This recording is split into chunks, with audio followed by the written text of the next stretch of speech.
Queridos irmãos e irmãs, continuamos a leitura da carta aos Hebreus. A gente fala carta aos Hebreus, mas na verdade é uma verdadeira meditação, homilia sobre Jesus Cristo.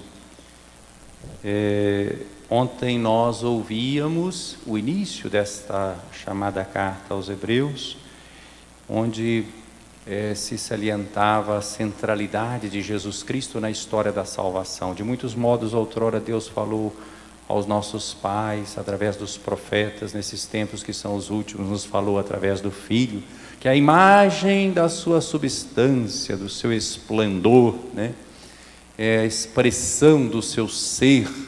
Por ele, Deus fez todas as coisas. Quer dizer, nós vemos então a centralidade de Jesus na obra da criação, na obra da redenção. Hoje, continuando esta leitura, nós vemos no início um comentário do Salmo 8, que é um salmo belíssimo do Saltério, e que originalmente fala do ser humano. Que é o homem, Senhor, para que dele vos lembreis? Quer dizer, nós somos aqueles que fazemos parte da lembrança de Deus. Mas aqui, esse texto de Hebreus não fala tanto sobre o ser humano, mas aplica esse salmo à pessoa de Jesus, mostrando que ele entra nesse mundo e se esvazia da sua glória, o mistério que já disse que é gnóstico, do esvaziamento. Tu o fizeste um pouco menor que os anjos, de glória e honra o coroastes, e todas as coisas puseste debaixo de seus pés. E toma isso então para o Cristo e diz: olha, nós sabemos que Deus lhe submeteu todas as coisas, não deixou nada que não lhe fosse submetido, porém atualmente não vemos que isto ainda ocorra. Ou seja, a vontade de Deus é que o ser humano realmente esteja no centro do universo. E como nós podemos estar no centro dessa criação de Deus? Só através do Filho Jesus Cristo, que assumiu a nossa condição humana. Jesus, a quem Deus fez ao entrar neste mundo, pouco menor do que os anjos, nós o vemos coroado de glória e honra por ter sofrido a morte. Quer dizer, faz uma alusão à vida histórica concreta de Jesus, que dá a vida pela humanidade. Mostrou que ele foi levado à perfeição, à consumação nessa encarnação, por meio dos sofrimentos, mostrando até que ponto chegou a solidariedade do Filho de Deus para com a humanidade ferida pelo pecado. E portanto Jesus é o santificador, e ele nos santifica, e por isso ele não se envergonha de nos chamar de irmãos. Anunciarei o teu nome aos meus irmãos, e no meio da assembleia te louvarei, diz o texto. Então Jesus, tão próximo de Deus, que é Deus, esplendor da glória do Pai, se fez tão próximo da humanidade. No Evangelho de hoje, Marcos, também continuação, nós vemos a ação de Jesus em Cafarnaum, num dia de sábado. Jesus entra na sinagoga, lê um texto e comenta. Era comum acontecer isso, um adulto lendo o texto, depois comentá-lo, ele ensina. Mas todos ficam admirados, porque o ensino de Jesus é diferente dos ensinos dos mestres, dos rabinos. Não é só um comentário da Escritura, ou de disputas entre as correntes que faziam leitura da Escritura. A sua autoridade não vem tanto do seu conhecimento teórico, acadêmico, de estudioso da Escritura, mas vem da sua intimidade com Deus. Ele ensinava com autoridade. A palavra grega é exousia. Ensinava com autoridade, uma autoridade que vem de Deus, da sua intimidade com Deus. Um trecho do Evangelho, não de Marcos, mas de Mateus, onde nós vemos isso claramente, é no Sermão da Montanha, quando Jesus diz assim: foi dito aos antigos, mas eu vos digo. Ele é capaz então de aperfeiçoar os próprios costumes do povo de Israel, o próprio legado de Moisés.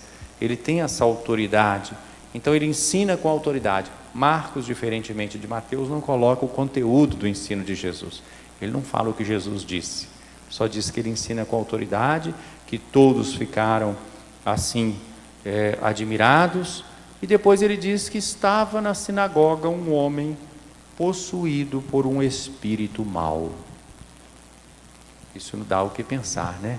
Sinagoga não é lugar do encontro de Deus, com Deus, quer dizer, o espírito do mal, ele pode entrar em todas as estruturas, até no meio de nós, viu? É preciso que nós todos estejamos assim atentos, né?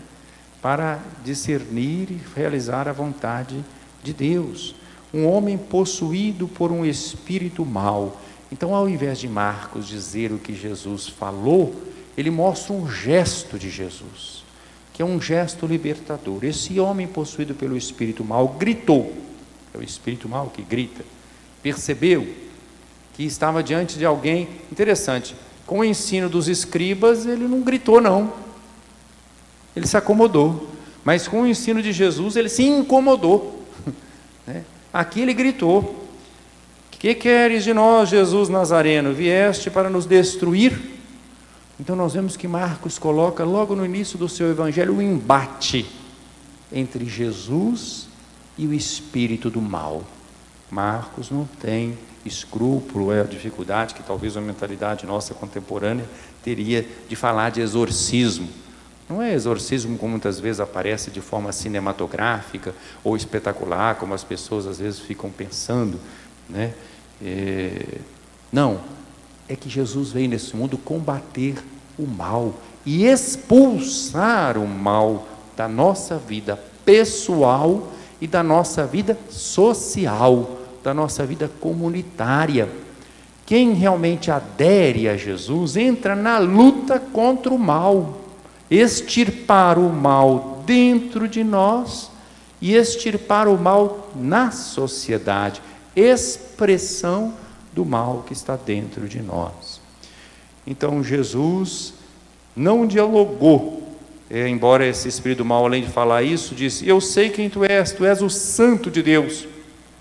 Mas Jesus não aceitou essa confissão do espírito do mal, porque chegar a confessar que Jesus é o santo de Deus deve ser fruto de uma caminhada espiritual, de um seguimento, de uma configuração a Jesus. Jesus o intimou: cala-te e sai dele. Jesus é aquele que cala o espírito do mal, o expulsa. O espírito do mal o sacode com violência, dá um grande grito e sai. Todos ficam espantados e se perguntam. Às vezes no evangelho aparece a pergunta e não aparece a resposta. Na nossa vida muitas vezes nós temos que saber formular a pergunta: o que é isso? A admiração. Um ensinamento novo, dado com autoridade. Voltou essa palavra autoridade. Eles já estavam impressionados com a palavra de Jesus, agora ficam impressionados com o gesto de Jesus. Exousia, repito a palavra no grego, não é? É não só um ensino fundado em autoridade de conhecimento, mas de intimidade com Deus, e um ensino eficaz, um ensino que cura, um ensino que liberta. Essa deve ser a pregação da igreja. Essa deve ser a nossa pregação. Nós devemos ser pessoas que testemunhamos uma verdade que liberta, que transforma, que interpela o coração do ser humano. Ele manda até nos espíritos maus e eles obedecem. E a fama de Jesus se espalhou por toda parte, em toda a região da Galileia. Gostaria então de chamar a atenção para esse aspecto. Nós queremos seguir Jesus, então deixemos que Jesus nos ajude e expulse da vida de cada um de nós tudo o que há de mal, né? Cada um pode se examinar, pedindo a luz do Espírito Santo, que sozinho a gente não enxerga, para a gente enxergar o que precisa ser expulso da vida de cada um de nós. Quem sabe nós semeamos um espírito de discórdia. Quem sabe nós cultivamos um espírito de vaidade, de ambição, de competição, de inveja, de insensibilidade diante do sofrimento dos outros, de acomodação. Quanta coisa precisa ser expulsa da nossa vida. largarmos a preguiça missionária, o medo de nos comprometer, de nos doar, de sermos generosos. Quanta coisa precisa ser expulsa da vida de cada um de nós e da sociedade, viu?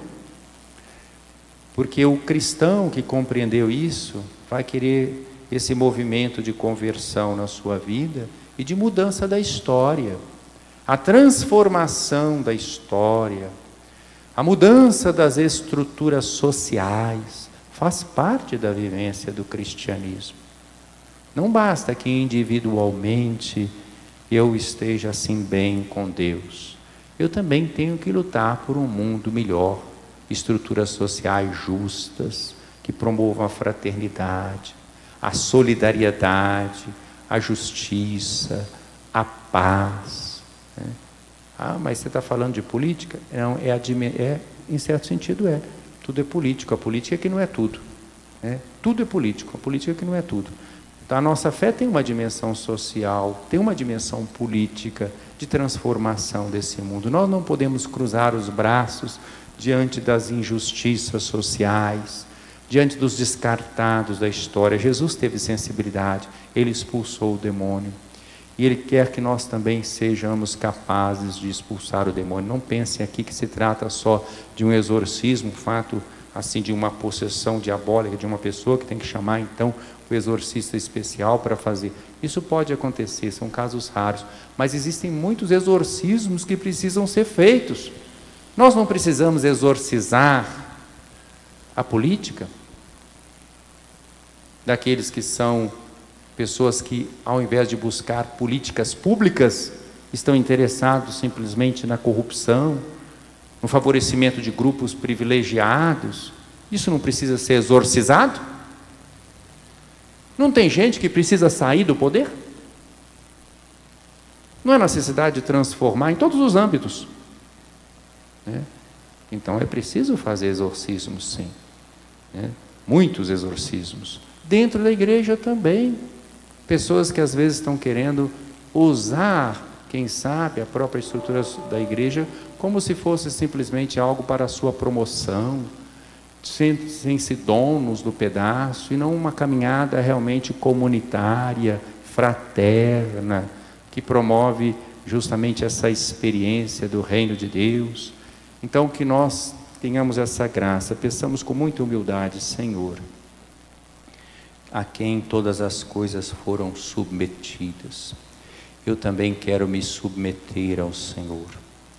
Que o Senhor seja realmente aquele que tem o domínio da minha vida.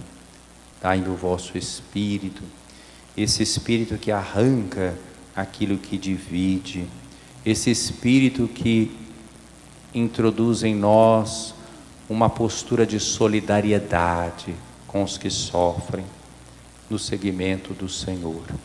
Dai-nos essa graça para deixarmos, durante a nossa vida, a nossa contribuição, sendo transformados por vós e ajudando na transformação da história, para que esse mundo seja mais de Deus e também da humanidade, na fraternidade. Louvado seja nosso Senhor Jesus.